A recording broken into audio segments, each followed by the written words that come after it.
Sa afternoon service natin, we're going through the book of Romans, and we're wanting to know the glory of Christ in the book of Romans, to see the mind of the Lord. By the way, let me remind you, kapag binubuksan mo yung Bible at binabasa mo yung Bible, hindi lang ito mga words, you're reading the will of God, you're reading the mind of God. So, if you want to know ano ang isip ng Diyos patungkol sa anumang bagay, hanapin mo sa salita ng Diyos. Pag nandyan ang sayo ang salita ng Diyos, nandyan sayo ang will of God. So, napakahalaga ng salita ng Diyos. Amen?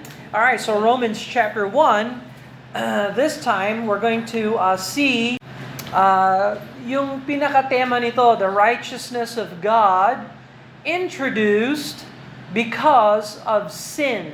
So itong chapter 1, chapter 2, chapter 3, ang topic talaga dito ay yung focusing on yung ugat na problema ng tao, which is that three-letter word, S-I-N, at yung gitna ng sin ay I, me, I, sin. Okay, so wag mong problemahin ng sin ng ibang tao, ang problemahin mo yung sin na nasa sayo. Is that clear? Does that make sense? All right. So, by the way, you can't control anybody else anyway. You can't even control your own heart. But if you allow the Holy Spirit to control your heart, yon, may laban ka sa Holy Spirit. Amen? All right. So, we're gonna go all the way back to the start of sin, which is creation. Back, all the way back. Romans chapter 1, verse 18. Romans chapter 1, verse 18. The Bible says, "For the wrath of God is revealed from heaven against all ungodliness and unrighteousness of men who hold the truth in unrighteousness. Because that which may be known of God is manifest in them, for God had showed it unto them, for the invisible things of Him from the creation of the world are clearly seen, being understood by the things that are made, even His eternal power and Godhead, so that they are without excuse." Let's pray and ask the Lord to bless them. Father in heaven, we thank you, Lord, for the Word of God, because the Word of God gives us the light and the guidance and the instruction that we need to hear so that we can understand our present condition, and there is remedy through the Word of God, and we thank you for salvation in Jesus Christ. Help us, Lord, to learn these things. Help us to implement biblical truth. Help us to replace the old mindset with a biblical mindset, and help us to apply the Word of God in our lives. Help us to learn this for those who don't know Jesus Christ as Savior, so that we can present the gospel of Christ clearly every time we have an opportunity to do that, and to point people to the Lord. So help us to learn this material. We thank you, we praise you for your word. We ask that you cleanse us and forgive us of our sins, and speak to our hearts. We pray these things in Jesus' name. Amen and amen. Alright, so sa aklat ng Romans, we saw two things. Dalawang bagay nakita natin. We see the righteousness of God.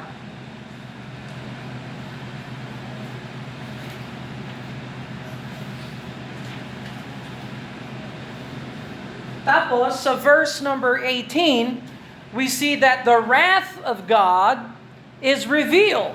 So, the righteousness of God is revealed, but so is the wrath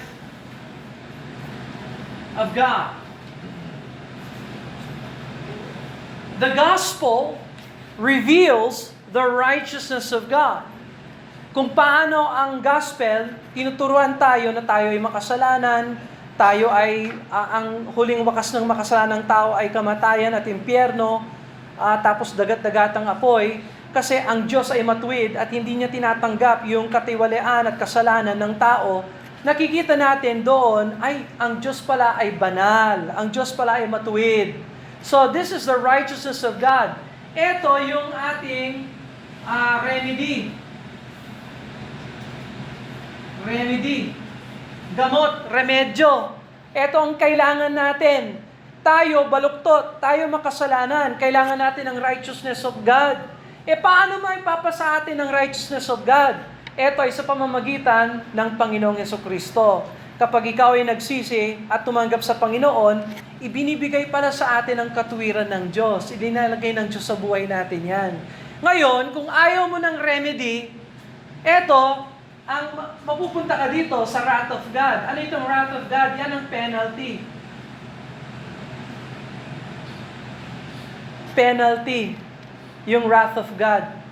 Kung magpatuloy ka sa kasalanan at hindi ka magsisi at tumanggap sa Panginoon, mauuwi ka sa wrath of God. Alright? So kaya sabi dyan sa verse 18, "For the wrath of God is revealed from heaven." So, God reveals His wrath, His anger. Tingnan mo ang Romans chapter 2 verse 5. For example, Romans chapter 2 verse 5. Let's read it together. Romans chapter 2 verse number 5. Ready? "But after the hardness and impenitent heart, treasure is up unto thyself wrath against the day of wrath and of revelation of the righteous judgment of God." So naiipon pala itong wrath. Naiipon ito. So ibig sabihin, ang tao habang nabubuhay siya, araw-araw ay nasa ilalim siya ng galit at puot ng Diyos. At nadadagdagan yan habang tumatanda ka. Bata, hindi inosente ang bata. Naisilang yan sa kasalanan. At lahat ng pwedeng gawin ng kasalanan na kasulat sa Bible, pwedeng gawin niya ng bata. Kaya lang, may pagka-inosente ang bata kasi bata pa rin. Hindi pa, kumbaga, yung batas natin, hindi pwedeng ilagak sa bata kasi minor de edad and so on. Nakikilala naman ng tao. Yes, bagamat bata ito, hindi, yung isip niya hindi pa hinog, hindi, na-form pa yung brain cells nito. Wala pa siyang capacity na parang adult. Kaya nga pagdating ng 17, 18, iba na ang turing ng batas sa tao. Hindi na siya minor de edad and so on and so forth. No? Pero sa mata ng Diyos, yung mga sanggol, yung mga mentally disabled, ganon, yung mga sanggol na talagang walang malay or whatever, hindi binubuhos ng Diyos yung wrath of God sa kanila kasi hindi pa nako-confirm yung sinful capacity ng pagkatao niya. Now, kung lumaki siya at nasa tamang isip na siya or whatever, may choice siya. Gagawa ba ako ng tama o gagawa ako ng mali? Hulaan mo kung ano ang gusto talaga ng tao. Gumawa ng tama o gumawa ng mali? Oh, very good. Very good, boys and girls. At least you know. At least you know. Okay? Man will always choose to do wrong, will always choose to do sin. Kaya binubuhos ng Diyos yung wrath niya sa tao as penalty. Okay? Look over in 1 Thessalonians chapter 5 verse 9. 1 Thessalonians chapter 5 verse 9. Sadia, it's good to see you. God bless you. I'm glad you're here. Amen. Tingnan mo ang 1 Thessalonians chapter 5 and verse number 9. 1 Thessalonians chapter 5 and verse 9. Let's read it together. Ready?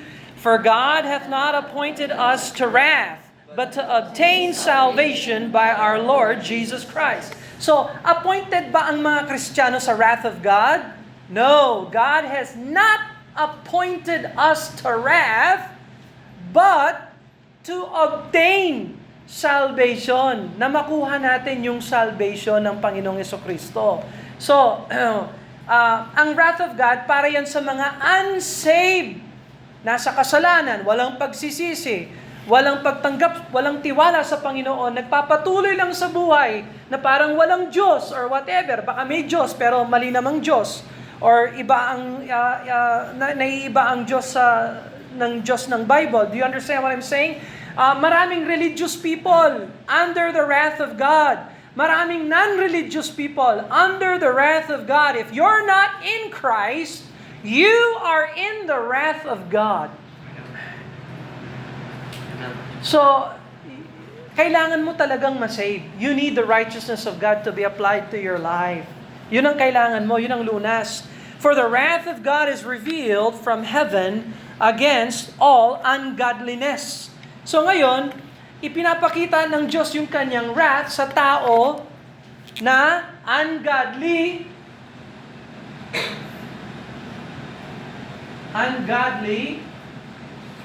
at saka unrighteous. Yung hindi maka-Diyos at yung hindi matuwid. Ungodly, pertaining to God. Wala siyang pakialam sa Diyos. Hindi niya iniisip ang Diyos. At kung meron man siyang isip sa Diyos, maling Diyos, hindi Diyos ng Bible. Okay? Ungodly ang tao. Likas na ungodly ang tao, by the way. Kaya lang natin alam kung sino ang Diyos dahil nagpakilala siya. At pinakilala niya yung sarili niya sa pamamagitan ng salita ng Diyos. Alam mo ba kung wala tayong salita ng Diyos, mag-iimbento ka ng sarili mong Diyos. Ayan ang ungodly talaga ang tao. Ang likas na tao, ayaw niya sa Diyos. Kaya huwag kang magtaka. Pag gumising ka isang araw, tinatamad ka magbasa ng Bible, tinatamad ka na mag-pray, tinatamad ka mag-church. Hello! Hindi ka anghel. Wala kang pakpak. Sungay meron, pero wala kang pakpak. You understand what I'm saying? So, likas talaga sa tao. He is ungodly. Okay? Kaya kayo mga Kristiyano, ingatan ninyo, huwag kayo mag-boyfriend-girlfriend kung ang boyfriend-girlfriend mo ay ungodly. Oh, Brother Bill, interesado ba siya sa Panginoon? Hindi. Hello!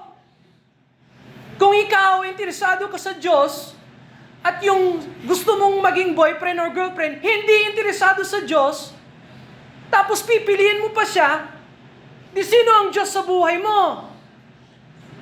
Sino yung sinasanto mo ngayon? Yung sarili mo. So, man is ungodly. Huwag kayo ma-impress sa mga tao. Mga ungodly yan. Brother Bill, tingnan mo yung TikTok, tingnan mo yung Facebook, tingnan mo yung buhok nila, tingnan mo yung damit nila, tingnan mo yung mga gamit nila, tingnan mo yung kung ano, sino mga nakakasalamuhan nila. They are ungodly. So wala silang ipagmamalaki sa akin. Hindi ako impressed sa tao. Wala akong tao na tinitingilaan na, wow, tingnan mo siya. Tingnan mo siya. Oh, palakpakan natin siya. I don't. That person, kung wala si Kristo sa kanya, he is ungodly. Yan ang likas na tao. Huwag kayo ma-impress sa tao. Kahit na Kristiyano na nga, kung hindi naman surrender sa Panginoon, ungodly pa rin yun. Ang difference lang, ligtas siya, save siya, pupunta yan sa langit pag namatay yan. Hindi dahil sa napakagaling niyang tao. Dahil sa grasya ng Diyos na tinanggap niya si Jesucristo sa kanyang buhay. He is still ungodly. Tapos, unrighteous. Yung ungodly, pakikitungo niya sa Diyos, mali. Yung pakikitungo niya sa tao, mali rin. Ito naman, yung relationship niya sa tao. Ito yung tao, ha? Ayan. Oh. Ayan, nanay, tatay, kapatid, kamag-anak, kaaway. That's everybody. So, kung mali ang pakikitungo mo sa Diyos, natural, magiging mali ang pakikitungo mo sa tao. Kaya ka unrighteous, hindi ka gumagawa ng tama sa kapwa mong tao, kasi ungodly ka. Kung ayusin mo lang yung relasyon mo sa Diyos, maayos ang lahat ng relasyon mo sa tao. Brother Bill, nahirapan ako dito sa kapatid na ito. Okay. O, nag-pray ka? Faithful ka? Hindi. Wala. Palpak. Bakit ka naghahanap ng perfection sa kanya? Ikaw, perfect ka ba? Do you understand what I'm saying? Man is naturally ungodly and unrighteous. So sabi dito, for the wrath of God is revealed from heaven against all ungodliness and unrighteousness of men. Ang kaaway mo sa buhay ay yung Diyos. Kung ikaw ay ungodly at saka ikaw ay unrighteous, pag hindi ka maka-Diyos, hindi ka nag-iisip sa Diyos, hindi ka nagpe-pray, hindi ka nagbabasa ng Bible, hindi ka nag-church or whatever, tapos hindi ka pa gumagawa ng tama, ang kaaway mo, may against sa'yo. At hindi tao ang against sa'yo. Sino ang against sa'yo? Ay, ano sabi ng Bible? Against the wrath of God, God is against all ungodliness and unrighteousness of men. Tapos, describe ngayon ni Paul, ano ang ugali ng tao na ungodly at unrighteous? Etong masasabi ni Paul, tandaan niyo itong character trait na ito. Who hold the truth in unrighteousness. You're holding the truth, but you're holding it in unrighteousness. Ano yung Brother Bill? Ganito yon. Alam mo kung ano ang tama. Alam mo kung anong katotohanan. Pero imbis na nagsusurrender ka sa katotohanan at ina-accept mo ang katotohanan, ano nangyayari? Hinahawak mo yung katotohanan sa maling paraan. You're holding the truth in unrighteousness. It's not that you don't know the truth. You know the truth, but you're suppressing, you're holding it down. So ganito yon. Diba, nangaral yung preacher, nagtuturo siya ng salita ng Diyos. Ang tinuturo niya, truth. Kasi pag galing sa Bible, ha? Pag hindi galing sa Bible yung sinasabi niya, malamang hindi truth. Pero kung nangangaral siya ng salita ng Diyos, nangangaral siya ng truth, ang responsibility mo ay tanggapin yung truth at isabuhay yung truth na yon. Amen? Okay, so ngayon, ang nangyayari, nagtuturo yung pastor, missionary, or preacher ng salita ng Diyos, mamahagi siya ng truth, tapos kukunin mo yung truth, sasabihin mo, hindi ito para sa akin. Hindi ito para sa akin. No, sa susunod na lang. I'm gonna hold down the truth in unrighteousness. Alam mo ang pakikisama natin, yung fellowship natin, nakasalalay lang yan sa truth. Truth ng salita ng Diyos ang dahilan kung bakit ako nandito ngayon. Kung hindi true yung salita ng Diyos, ang dami kong gustong gawin sa buhay. Kesa 1:38 na nakatayo dito na nangangaral ng salita ng Diyos. Mas mainam umuwi, magchitcharon na may suka, na may paminta, lagyan ng sili, para pagtapos na sa chicharon, mag-overdose ng vinegar. Para pag na-hospital, diretso na. ICU. Anong ibig sabihin ng ICU? I see you in heaven. What I'm saying is, kapag nakaupo ka dyan, nakikinig ka ng salita ng Diyos, kinausap ka ng banal na Espiritu Santo ng Diyos, pinakita niya ang katotohanan, at sinasabi mo, no, this is not for me. You are holding the truth in unrighteousness. Ugali yan ng mga hindi saved. Ugali yan ng mga tao na nasa ilalim ng wrath of God. So kaibigan, kapag may nangangaral ng salita ng Diyos at hindi nagbabago ang iyong buhay, ikaw ang nasa mali. At ngayon, madalang ka lang makahanap ng church na magtuturo ng matuwid at sasabihin sa iyo kung anong tama. Kasi ang maraming churches ngayon, how to feel good. How to become influential.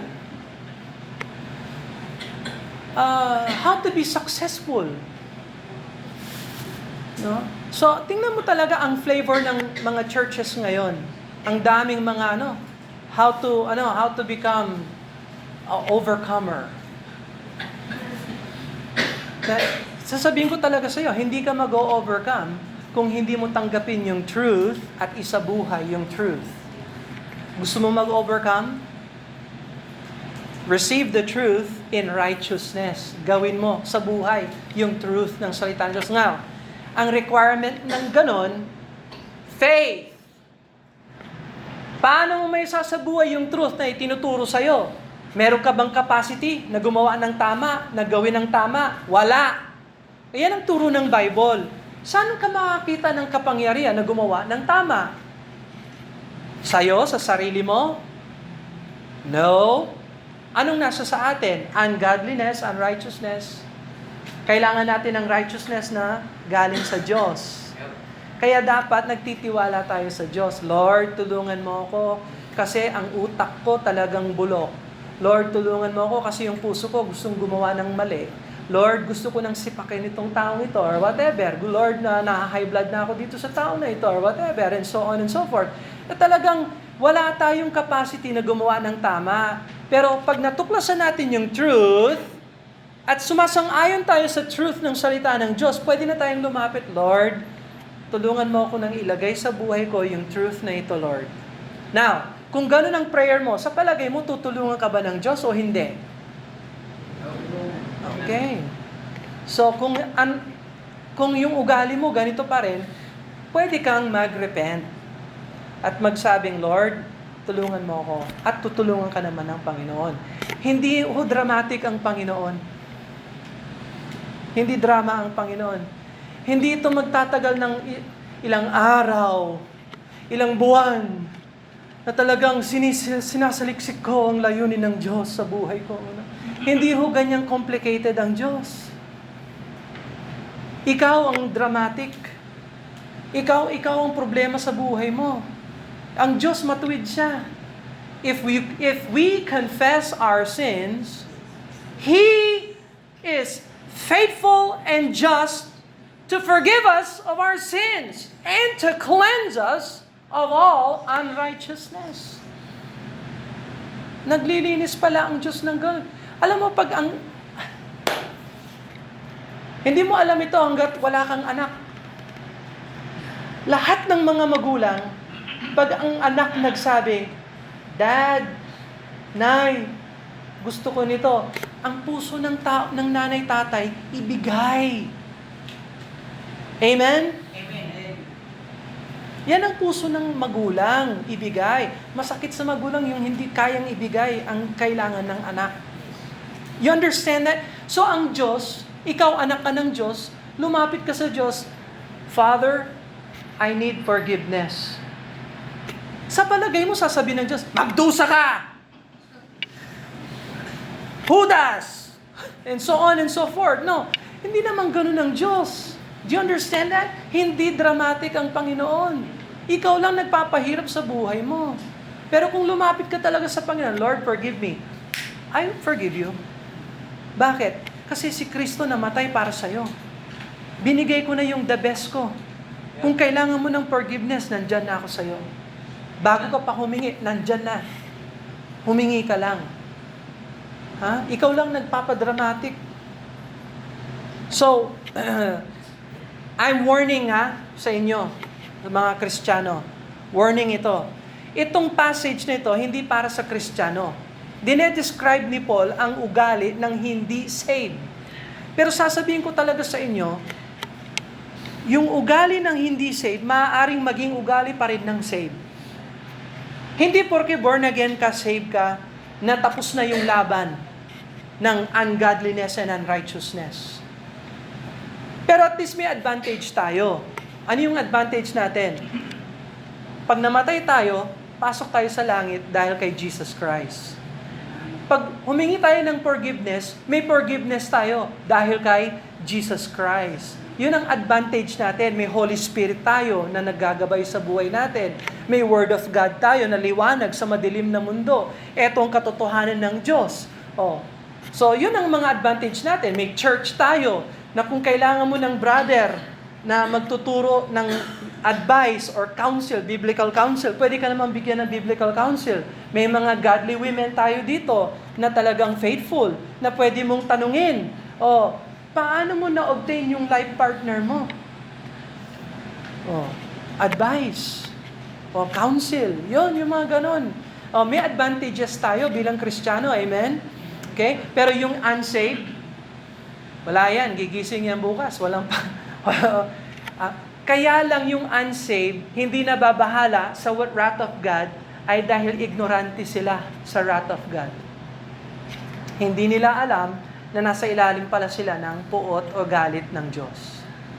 So, yung nakikita mo sa mundo, na ngiti-ngiti, masaya sila or whatever, kasi hindi sila, mangmang sila sa wrath of God. Hindi nila alam yung dulong wakas ng buhay nila aabot dito. Yung second coming pa nga ni Jesus Christ, magugulat na lang sila, di ba, Brother RJ? Ayun pa, totoo pala si Lord. Mangmang. You don't know the wrath of God. Kaya rin-reveal ngayon ng Panginoon. Alright, verse 19. Because that which may be known of God is manifest in them. So ngayon, pangalawa, nung nilikha ng Diyos ang tao, likas na binigyan siya ng capacity para maturuan siya kung ano ang tama at ano ang mali. Nasa kanya yon. It is manifest in them. The knowledge of God manifest in them. For God has showed it unto them. Ipinapakita ng Diyos sa lahat ng tao ang patungkol sa Kanya. Paano? Verse 20. For the invisible things of Him. Ano yung mga invisible things ng Panginoon? Yung hindi natin nakikita. Yung Kanyang kapangyarihan. Yung Kanyang presensya. Hindi natin nakikita ang presensya ng Panginoon, pero nandito siya. Hindi natin nakikita yung kapangyarihan ng Diyos na likas sa Kanya, pero meron siya. Hindi natin nakikita ang karunungan at kaalaman ng Diyos, pero meron bang karunungan at kaalaman ng Diyos? Saan natin nakikita yung mga invisible things na yan? Ayan for the invisible things of Him from the creation of the world are clearly seen. Yon. Sa creation pala, doon mo makikita yung mga invisible things ng Diyos. Bigyan ko kayo ng example.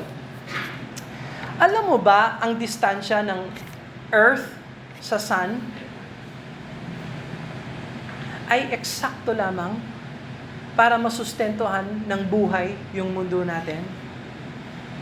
The distance between the Earth and the Sun, here's Earth, here's the Sun, is exactly what it needs to be. It's perfect to sustain life on Earth. If the Earth was 1 inch closer to the Sun, it would burn half of the Earth, or more than half of the Earth. If the Earth is 1 inch farther from the Sun, most or half of the Earth would freeze. Ganyan ang wisdom ng Panginoon. Sabi ng Panginoon, isasabit ko yung mundo sa wala. At ilalagay ko lang siya dito. At bibigyan ko siya ng liwanag dito. At ito ang magbibigay sa kanya ng oras, araw, season, kapanahunan, and so on, hanggang matapos yung buhay sa mundo.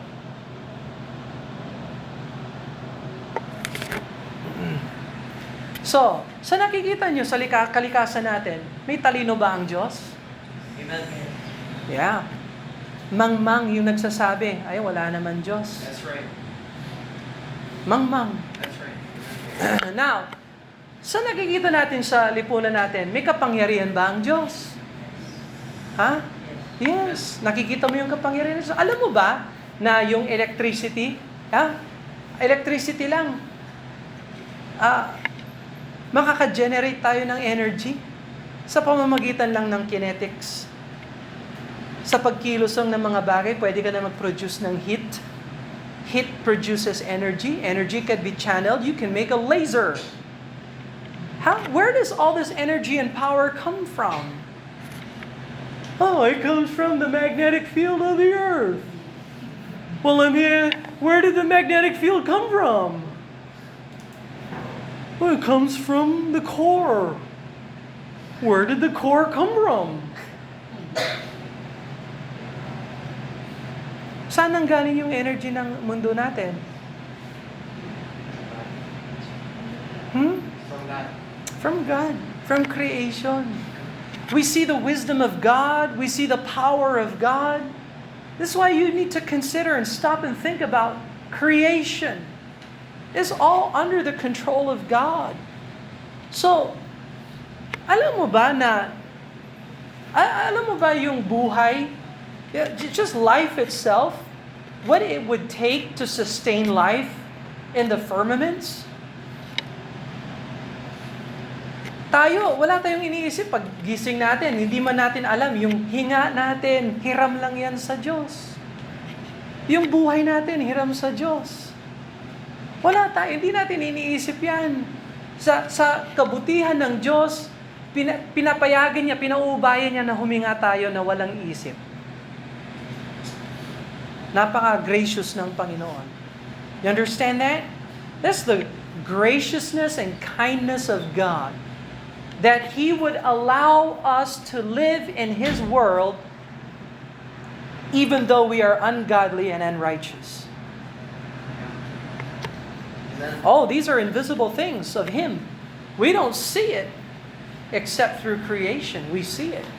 Ngayon, nagagabayan tayo ng mas mainam sa salita ng Diyos. So, yung creation, nagte-testify na may Diyos. Pero hindi sapat yung creation para dalhin tayo sa gospel ng Panginoong Hesukristo. At ang gospel ang kailangan natin para tanggapin ang righteousness of God. Kaya, yung Word of God, mas special yan kesa sa creation. Yung creation, nandyan yan, likas, natural, general revelation ang tawag dyan. Pero kailangan ng tao, special revelation.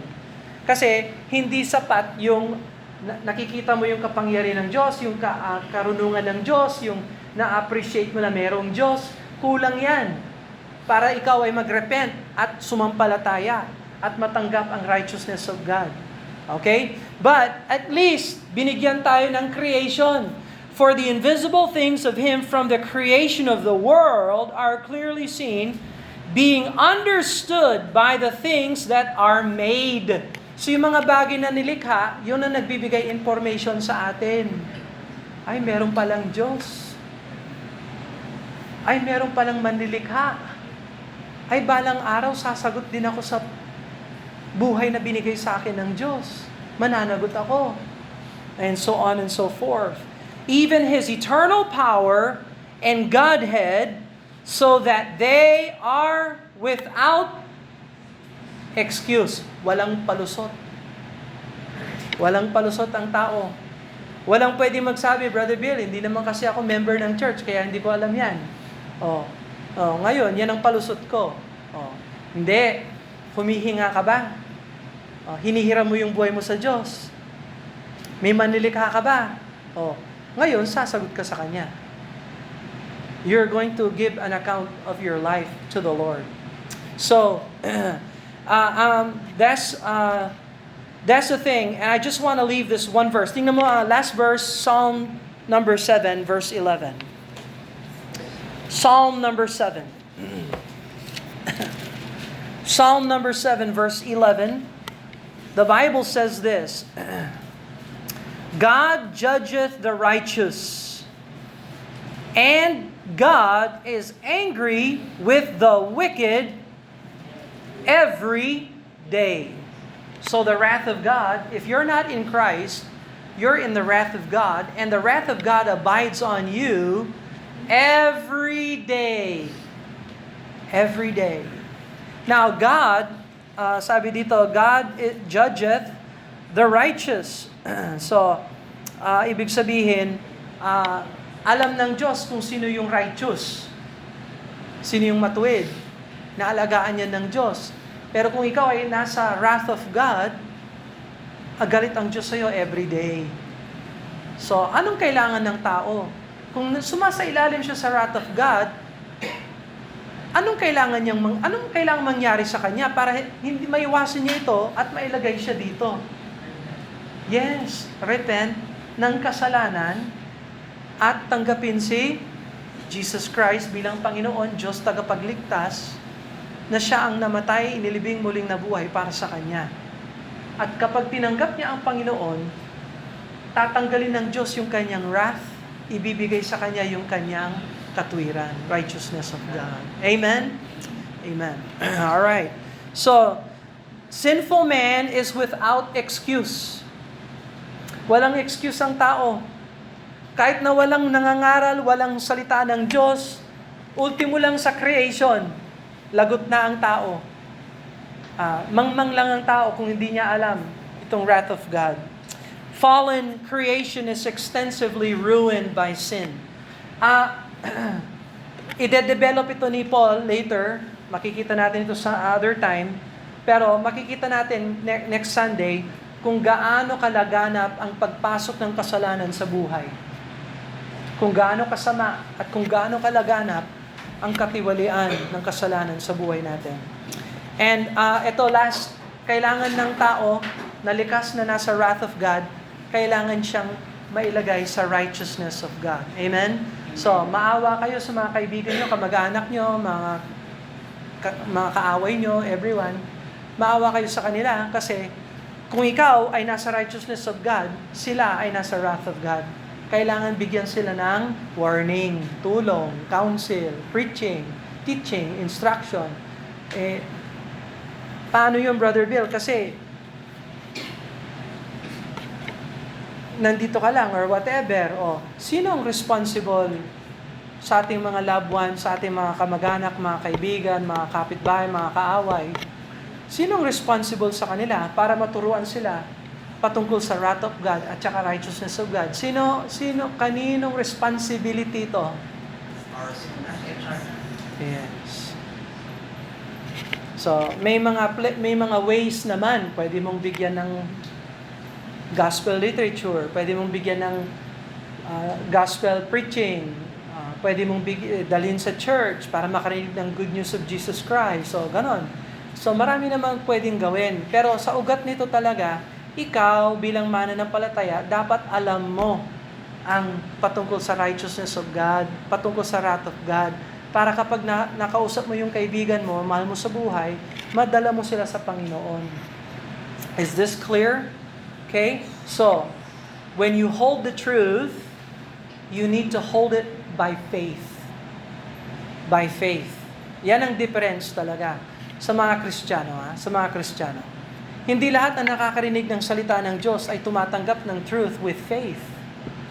Baka yung pagtanggap mo ng truth may halong works. Gagawin ko ito sa lakas ng laman. Matatalo ka. Never na ang truth ay magagawa ng flesh. Spirit lang ang makakagawa ng truth. Kaya kailangan yung attitude natin, yung reception natin by the Spirit, tapos yung implementation by the Spirit. Is that clear? All right, let's pray. Father in heaven, we thank you for showing us the wrath of God and for showing us the sinful condition of man. I pray that we would learn these things and teach these things to warn our loved ones so that they can experience the righteousness of God by faith in the Lord Jesus Christ. Teach us, instruct us, help us to have the mind of Christ concerning the human condition. And we'll give you praise, honor, and glory for it. And we thank you that we are not appointed unto wrath, but rather we're to obtain salvation through Jesus Christ. I thank you for that great work of our Lord Jesus Christ, saving us from sin, giving us His blood, dying on the cross, buried, resurrected for our salvation, according to the Scriptures. Thank you for it, Lord. Strengthen us by it. Help us to tell others about the sinful condition of man and the wrath of God. We ask that you strengthen us in Jesus' name. Amen and amen. Habang nakayuko ang ulo, nakapikit ang mata,